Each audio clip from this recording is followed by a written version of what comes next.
ќе беше многу помудро да гласавме за двете резолуции. И тоа ќе беше принципијална и стабилна позиција, која што ќе ја зајакнеше нашата позиција, ќе ја зајакнеше нашето партнерство и со Европската унија и со Соединетите Американски држави. При тоа тие две резолуции не се косат една со друга. Тие се надополнуваат. Франција, Германија, Италија и многу други земји ја поддржаа американската резолуција која ние ја коспонзориравме. Прашањето зошто не сме гласале за неа? Со овие хаотични и навистина неразбирливи одлуки, Македонија испраќа порака дека нејзината надворешна политика е импровизација. Дополнително, владата ја продлабочи конфузијата со тоа што прифати да бидеме коспонзори на американската резолуција, а потоа гласавме воздржано.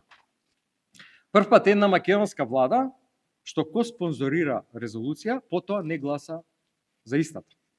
И овие луѓе имаат најмалку кредибилитет да зборуваат посебно за нашата меѓународна активност и посебно за нашите релации со администрацијата на председателот Трамп.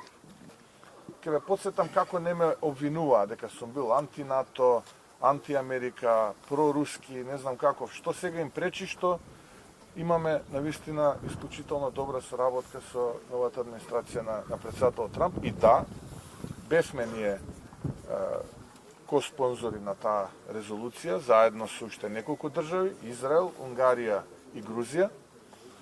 И ќе подсетам македонската јавност дека таа е обврзувачка резолуција, бидејќи помина на Советот за безбедност, каде што останатите членки, кои што се стандардни членки, односно постојани членки, но и оние членки кои што се менуваат ротирачки, не гласаа против.